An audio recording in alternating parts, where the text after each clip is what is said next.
Hello, everyone, and welcome to the 2021 Huck Central presented by Southern Wesleyan University.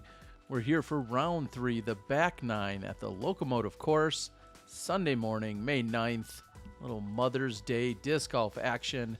Terry Miller alongside the ever so famous and amazing Hannah McBeth. Hannah, we're seeing a different look from Saturday. So this hole, for instance, we didn't see in any of the previous rounds. What are they trying to do here on 10? Yeah, hole number 10.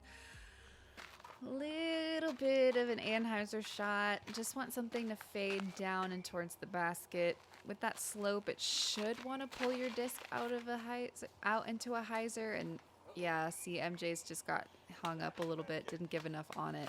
This is a really tricky line, but if you hit it, you're going to get super rewarded. Oh, come on. Got to keep fighting. Not bad placement, but par 3, not great. Yeah, Chris looks like he's going way more of an angle than Paul and MJ did. We see a great battle unfolding here. Okay, maybe not way more of an angle. We all make mistakes. Well, he also, I think most importantly, kept it low, where we saw both MJ and Paul. Their shot was so much higher that then caught some of the cabbage up top in the upper canopy. And once he got his lower, it got to the ground that much quicker, and then he was able to play the slide. And Chris sits at 26 under. Paul and Michael both sit at 25. Yeah, and see how it just like comes right out of that line, that Anheuser line, and it just keeps going straight. The trouble is, though, if you throw it a little bit too hard or it really picks up in the movement, you can see what happens. Randon's disc just sort of takes off away from the basket. And MJ getting creative, going with the roller, trying to find his way to the pin. I think that the built-up structure there actually might have stopped Randon's disc. I think it is right next to the pin, so it was sliding in, and a little more height to it, it would have carried right over, but he's instead parked. Paul's got a death putt here. Oh, he said got it after he put it. Well, he said we kinda all make sick. mistakes, so even Yeah, that would have been sick, though. it was a great effort, and yeah, just barely off the mark. This is MJ to save his par. No problemo for MJ. Fear the beard. I think that's what we used to say. Fear the beard. We'll go with that. And Paul is, of course, fortunate he drew as much metal as he did, because clearly significant drop off behind the basket there, but not too bad to walk away with a par.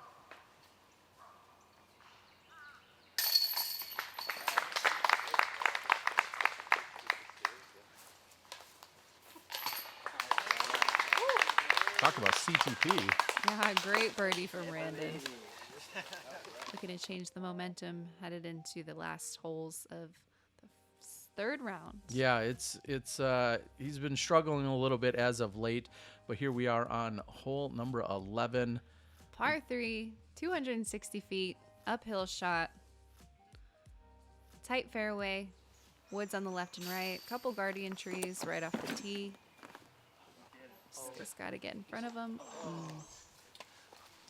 Hole looks to be pretty straightforward, though, as you were just saying. I mean, 260 straight up. It's right in front of you. Of course, there's trees you have to beat, but if you do, you should be rewarded with a good birdie look. I think he's going for sort of like an understable mid, or maybe a straight to understable mid, just keeping it nice and high and straight and letting it hyzer out. Oh, and Randon fighting up the right side, somehow getting through all of those trees with a putter. This is a banger by MJ. Yeah, so that was a great shot. For MJ, he put a little bit of hyzer on it, so it kept climbing really high. And what that does is it sort of loses momentum as it goes up the fairway, because you are also throwing uphill. So he had to put a lot on it, and he does it. Great job.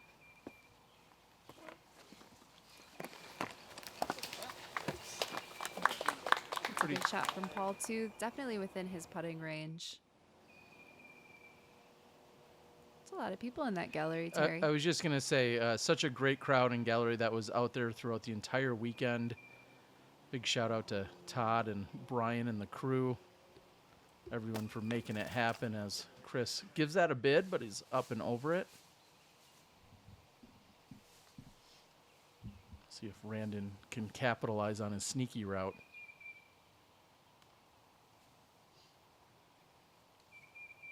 Yeah, building off that momentum from hole 10. Back-to-back birdies feels good. Moving a little closer to the leaders.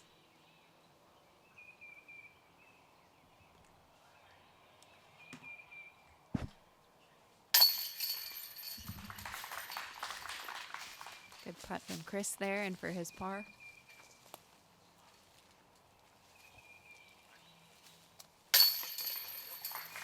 As expected, McBeth will pick up the birdie. So, again, keeping things very tight. Chris at 27, Paul at 26, and MJ with that will also pull himself back to 26 under.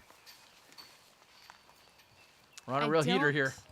I don't think there's been a hole that Randon has gotten a stroke on the field yet. I think he's just been keeping pace so far, trying to.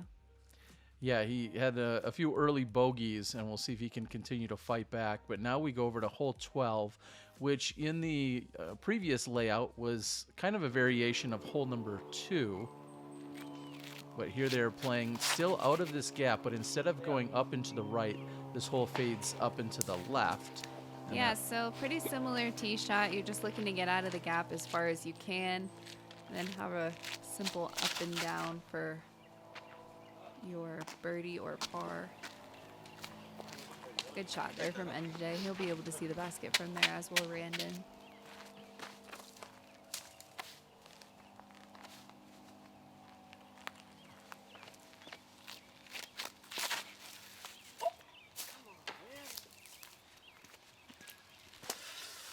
Yeah, a misfire from Paul. I don't really know why, other than he just let it go early. But again, I don't physically know why. I didn't really see him slip or anything.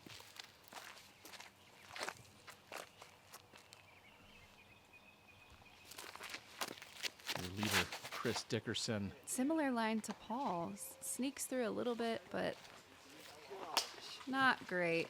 These guys have everything, you know, every tool in their arsenal, so they'll be able to scramble from there relatively well. Chris does get hung up a bit more than I assumed, but they're still pretty far down the fairway, I would say. I mean, Yeah, they have at least 250 feet, I would say, to the tee or to the pin. 250 from the tee, or about 250 to the pin, one of the two. I forgot my bush now. wow, they ended up in nearly identical spots. Literally playing follow the leader. Ooh, not great. So that was super. Okay, I just want to remind everyone I wasn't there for this round, so I don't actually know what's gonna happen. No, and People are like, "Wow, Hannah." no, in fact, I think that's kind of the beauty of it. And for those that don't know, as Paul throws his next shot up just past the pin, Hannah, this is her first time doing commentary. What we saw in round number 2, post-production, of course, round number 2, and so this is actually your second round ever of post-production, and I have to say thank you so much. You've been very well received, as we would have expected. And That's so unfortunate for Randon, because he definitely would have been putting for birdie from there if it were in the other if it were in the other tee position or pin position. yeah, he's coming in a little bit hot there. That slides past. He's still gonna have a look. This is a par 4 as opposed to the shorter par 3 in the other pin position. That's the play I like from MJ. He just trusts the putter on the right angle, hits right before the basket and scoots closer.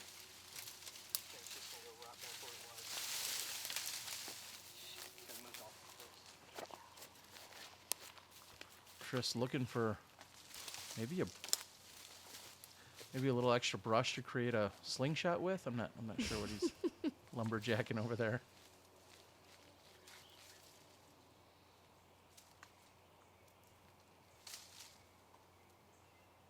It's so crazy to me to see him and Paul go for. I mean, Chris has a one-stroke lead at this point over MJ and Paul. Paul's completely out of position. I guess MJ is putting for birdie, or he has a tap-in birdie, but still, I mean, Chris, from there, if he misses, he could have continued skipping further away from the basket, giving himself a long comebacker. On the pole the whole way. Great putt by Randon. And I think one of Another birdie. my favorite parts about this is Randon did struggle on the front, and it seems like he's really pulling it back together, maintaining his composure, and putting together a whole string of birdies at this point.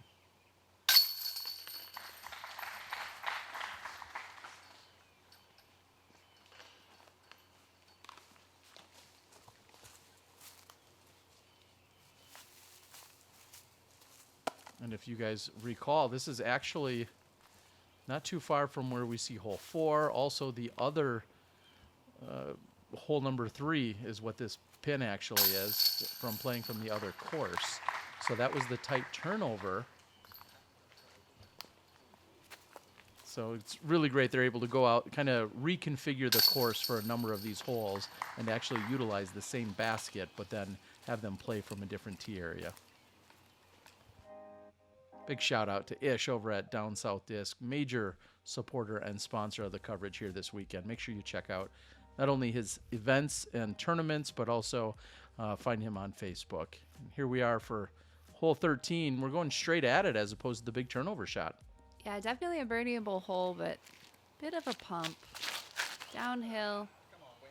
Thank you. Yeah, that's a great play. It just needs to fade left. Wow.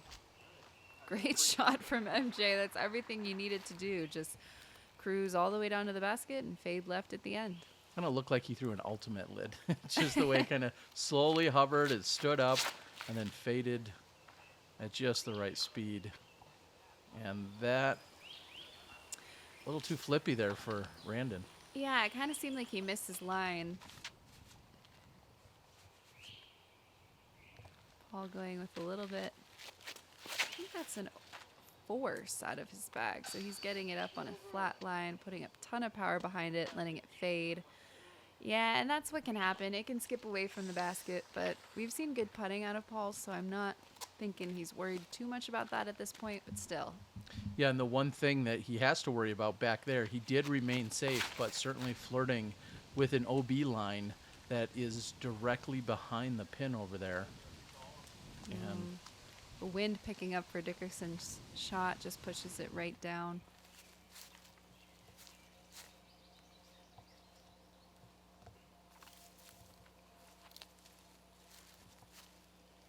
I feel like if you gave Randon 10 tee shots, he probably would never put himself in the position that he has over here. So maybe a little adjustment he has to make mentally, not planning on being quite that high and up and to the right.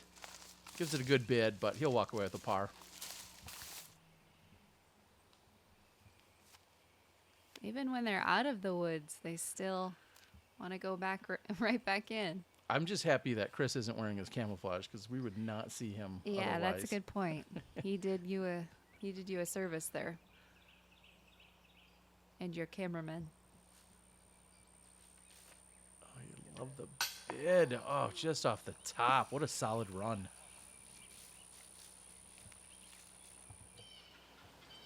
And you see the white stake directly behind Paul's left foot. He was safe, but certainly bringing that OB into play. Paul needing to make this to take a stroke on Chris and tie with MJ. A little bit too much pressure maybe and just coming up short.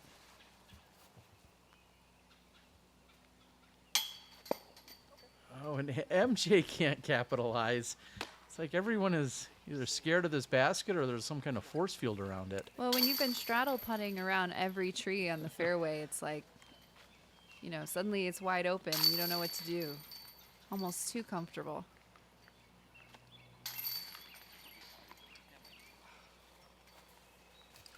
And somewhat I love MJ's reaction. Okay. a little bit surprising to see the 4 pars here on hole number 13, but the battle will continue. MJ out in front by a single stick. And we're going to move to a different tee shot, but yet the same pin that we saw in the previous 2 rounds. Yeah, hole 14, 275 feet. It still tunnels down into the basket. But as you said, coming from a different tee, so instead of looking straight to the basket, it's a little bit blind from here.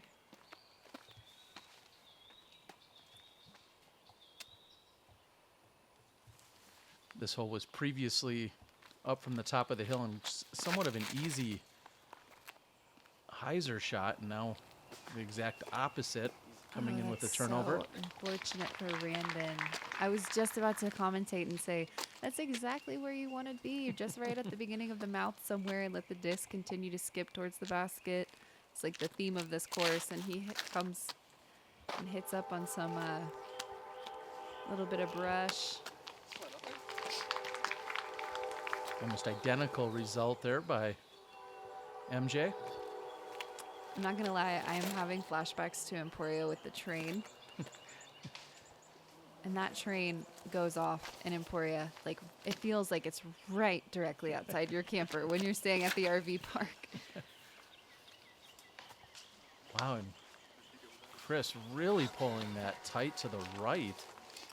Yeah, Chris definitely not having the best performance off the fairway that we've seen. Unfortunately, no one else is really capitalizing on his mistakes other than MJ. Well, I guess I should say fortunately no one else is I'm working on this whole not being biased commentary thing. McBeth from way downtown. He's got a look. We'll see how aggressive he is. Wow. Okay, yeah, sure. Just do that when you find yourself out of position. Great. Wow, and even a little trot up to the basket. Don't crack a smile, Paul. Oh, no. All right. He's all business. He's very ticked at this point. Yeah. Unintended. To be even in that position, actually, on this hole, probably does leave him a little frustrated. And Dickerson's just trying to save his par at that point. He's now looking at a bogey. Randon and MJ both with nearly identical looks for birdie.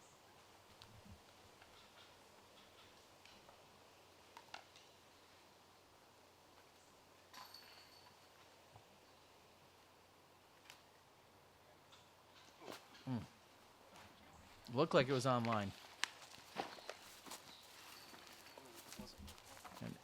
And MJ is momentarily sharing the lead with Paul. The question is, will it be the same after this putt? MJ from circle 2. Slightly downhill. Taking his time with this one.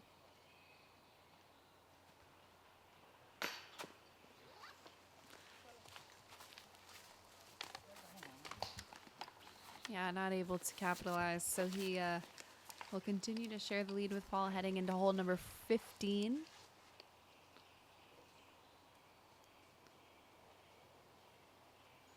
Chris Dickerson for his bogey.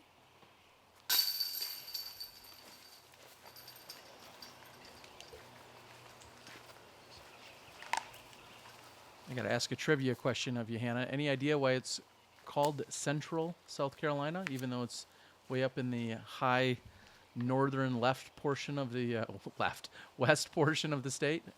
I don't. All right. Well, Do you know? I do know. And Oh, if you were no. watching previous round footage, You're you'd going be to able ask to them answer to that. comment. Is that going to be the comment? No, it's not, because Okay. I think I've already given away the answer. It is just about the halfway point between Charlotte and Atlanta when on the railroad, so they called it Central. This hole is, I don't know. Comes with, I've been commentating all day. I don't know. Hole 15, par 5, 1,040 feet. Oh boy, that asks a lot of you. I believe this is the short positions. They're going to the long position. Yeah, I as if I would have corrected the graphics from the previous day. Oh, No, I'm sorry. No, Okay. it's all on me. I believe this is, in fact, Oh, this must be short to short.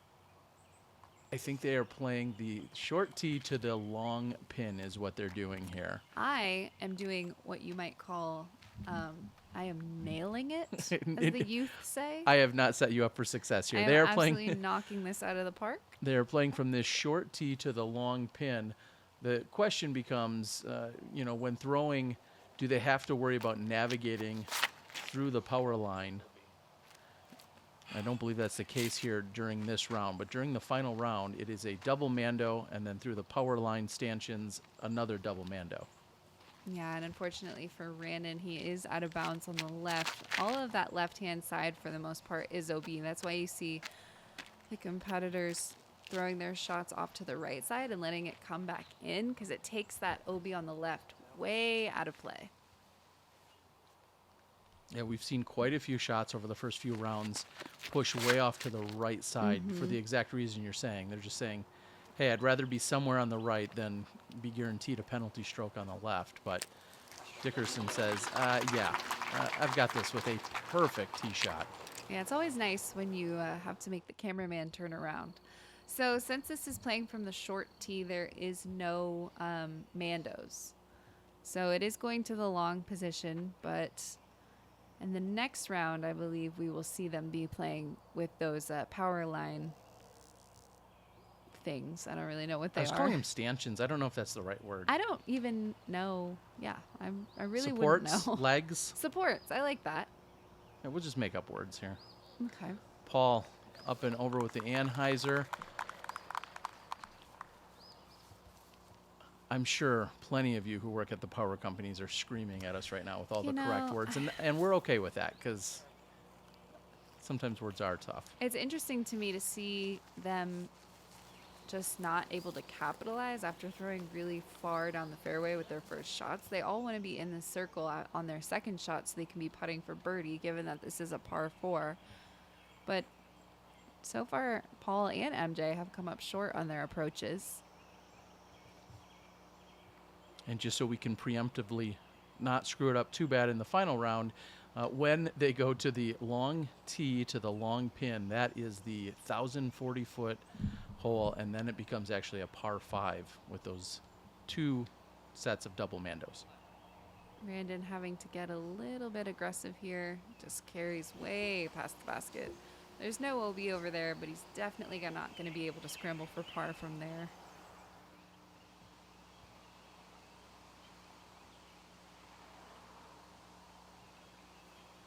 Making our cameraman, both Dustin and Dylan, hustling all around, hunting down all of the secondary and tertiary shots here.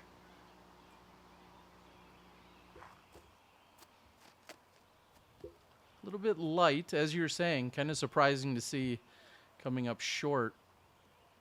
Yeah, it's tough to play with this hillside because you want something that's going to fade left, maybe even way to the right of the basket and let it come in. But at the same time, look how tall that grass is. You're really not getting a skip. Paul asking for that to get down. And just a little bit of a carry.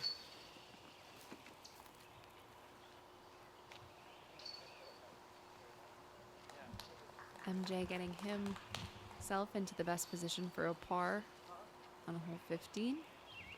He's going to maintain stride with Paul.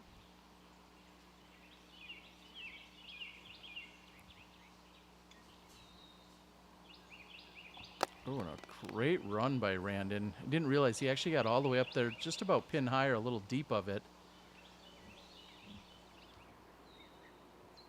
This is Chris for his birdie.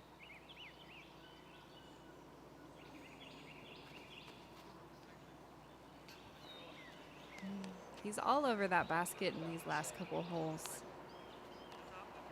You see him with almost a look of disgust for a moment, waiting for that one to sit down.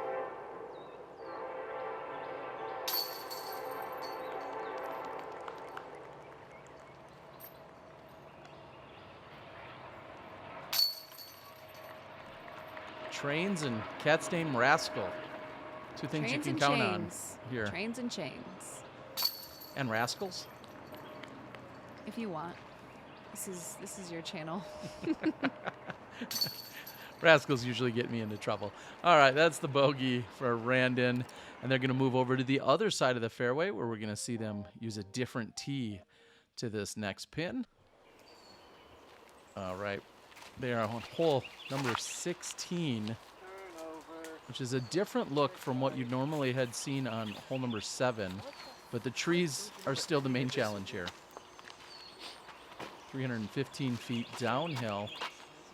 Yeah, I couldn't tell, but I almost want to say he went with that Luna again, and he seems like he's a little bit out of practice with it because he's not getting it on the line that he wants, and he's all over it. Like, not to say it can't be done. I think the Luna's a great disc, but it just seems like he's not confident enough with it, and it's surprising himself with how poorly he's playing. How many different Lunas does he carry in a average round? Is it possibly just a matter of which one he's throwing? No, I think he has like his putting Lunas, and then he has a different plastic for his throwing Luna, and right now I believe it's a Tour Series Luna. Making a lot of noise.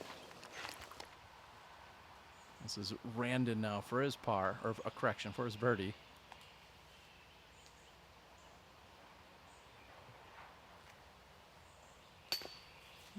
Just a little low. Really wanted that birdie so he could clean up the bogey he got on the previous hole, but he'll have to move on from there. The strain will not leave these guys alone. No. It will not. Does he have the Good focus? patience there from Paul. I'm willing to bet he knew that that second horn was going to blow, and he just waited for it.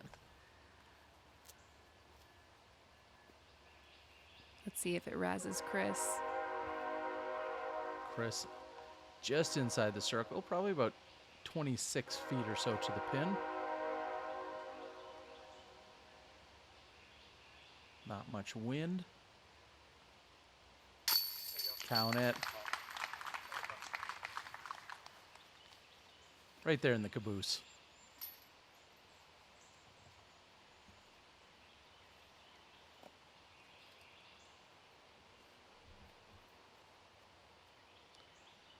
Hannah, everyone confirmed with us that MJ, in fact, putts with ringers, throws a banger GT for quite a few of his approaches and drives.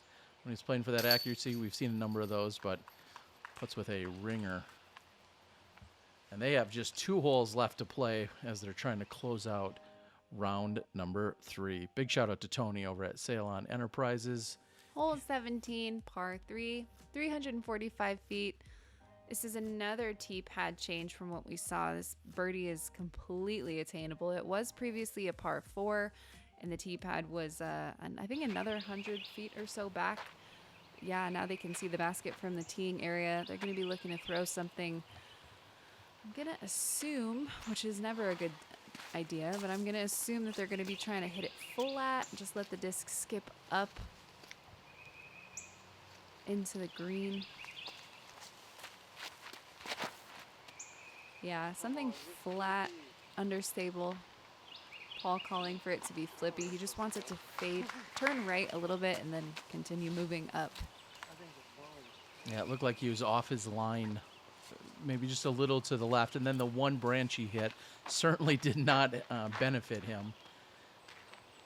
Let's see if MJ is really particular with how he walks up on tee pads, and I'm learning that about him.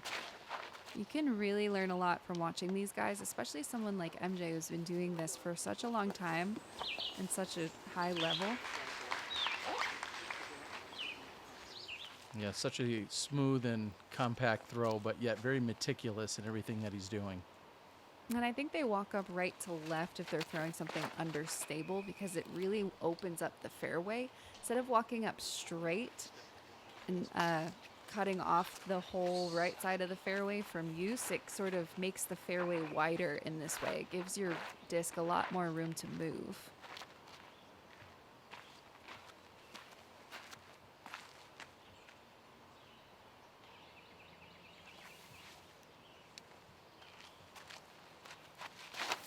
I believe this is something like a fairway, maybe a champion eagle or something by Randon, and As he says, a little frustrated Yeah. finding It's that tough high to not canopy. play well and watch other people on your card who are rated very much rated higher than you. I don't know what I'm saying. It's tough to not play well and the people on your card that are rated higher than you are just playing their rating, which isn't good enough for them, so they're frustrated, you're frustrated, and it's a lot.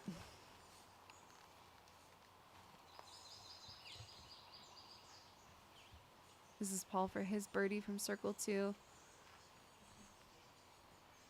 Slightly uphill, slippery footing. He's going to need to push up on that back foot.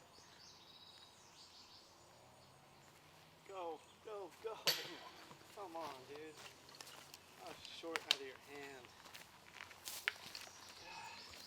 And we've heard a number of times Paul talking about height and or putting enough on it. Yeah, a pro tip for putting uphill would just to be if you have a stagger stance, bring your back foot closer than you think because it helps balance yourself and keeps your center of gravity a little bit more forward. If you're putting downhill, put your back foot further away than you think because it keeps your balance a little bit far back and you don't go past the basket or too low. I learned that just a couple weeks ago, so thought I'd share. Yeah, Pro tip, Terry. we're going to tweet that later. All right, we are moving on to our final hole of the round. It's been a great battle thus far. We need, if they want to win something like a disc or possibly some double G jerky, we're going to have to prompt them to do something. Wow. As Did we're you know looking that at. was coming up? That was I really know good. things, Hannah. I know Hole things. 18, par 4, 510 feet. This is the last birdie attempt that these guys will have today. Well, for this round anyways. They're coming back after lunch. But for now, we've got to get down the wooded section of the fairway and then it opens up completely. Step 1, hit the line.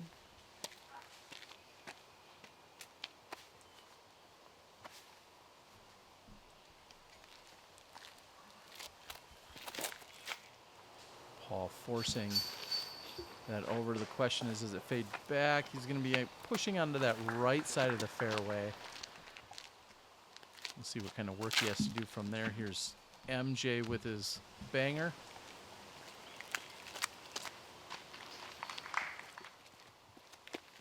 This is another position hole or position placement shot, whatever you want to call it. Right off the tee, not necessarily about getting as much distance as you can. It's really just about giving yourself the best opportunity for that second shot. Yeah, I think we saw a little frustration out of Chris in some previous rounds. So he said, I think I'm going to try the roller. And after that carried, it didn't get out, but he may have a look to punch up to the basket. Yeah, We'll and see. that kind of reminds me of something that Nate Sexton taught me one time. He said, I know you can do things, but should you? And I think that's a good example because I know Chris can throw a roller and he's perfectly capable of doing it, probably way more often than we would think. But in this situation, he really just needs to get himself into a position like Randon where he can unleash on his second shot, get it into the green, and walk away with his birdie. In my opinion, he didn't really need to get that fancy. Obviously, he's completely capable of playing his own game. But it's one of those situations where you're like, yeah, I know I can, but should I be doing this right now? Well, Because now he's out of position. he is, but I'll follow that up and say I feel like there's times where we watch players throw what they thought were good shots off the tee, and then they get here to this landing zone and find out they're out of position anyway. So maybe Chris kind of had a, I'm damned if I do and damned if I don't. So I'm just gonna go for it all with the roller. And I only say that because I watched a roller get all the way out to put someone within circle 2. Yeah. And so maybe it's kind of a go for everything kind of shot. So he was thinking maybe he'd get an eagle look out of it. Or potentially an easier birdie look. We'll see what he's left with. But Paul's on this right side. Looks like he's got the room. That Doesn't wind's quite just flip picking it. up. Yeah, doesn't flip it quite enough though. Yeah, unfortunately, that wind doesn't allow for the movement he needed out of the disc. And in this case, yeah, Chris finds himself certainly in jail on this left side. He's able to punch out because I guess he's close enough to the edge. Yeah. Great shot from Chris. An easy tap in. So there's the question of the day for you guys. Question for the round, which is, if you are throwing a roller, whether it's intentional or otherwise, is it a backhand roller like we just saw from Chris, or is it a forehand roller? Or maybe you have no roller at all. Is it on purpose? Exactly. That's why I say intentional or otherwise. Let us know. Put it in the comments. I think it's one of the most underrated skills to have is a little troubleshot forehand roller. But I'd like to know if you're throwing them and which one do you prefer, if so. Paul from Circle 2 for his birdie. So Good. close. Hannah, and if you comment, like, and subscribe, I know you're already subscribed, but if you comment and like, you will even be eligible for the random giveaway that will result now. Wow, you do giveaways on YouTube? Every single YouTube video. That's It's a major crazy. pain, and sometimes Yeah. people have to be a little more patient with me, but I'm sending out discs all the time. Wow. Every single 9 holes. Discs are hard to come by these days. Disc Golf Guy stamped discs are showing up at your door like it's Christmas. MJ and I'm coming Santa up Claus. short for his birdie. I almost said birthday. Oh, God. Santa Claus coming down the chimney. I'm It's sorry, birthdays. chat. I'm sorry, everyone watching. This is just a It mashed is. potato mess It in has my been a head. long day and a long night. So Hannah, thank you for joining. You're welcome. Seriously, it's been Thanks for great having having me. you. I know everybody out there has enjoyed the insights that you've provided. Everyone has to start somewhere, so Well, you're going to Bear take with my me. job is what's going to happen. well, I'm okay with that. yeah. I mean, not if you're doing YouTube giveaways. I don't want to take that over. We're going to take a quick look at the scores after they're through 54 holes with just 18 left to play. MJ and McBeth both tied at that 28. Dickerson's final birdie gets him within 1. And Evan Smith, Anthony Anselmo, I believe just 14 or 15 years old. Incredible hot round, 10 under. We'll see you guys for the 4th and final round.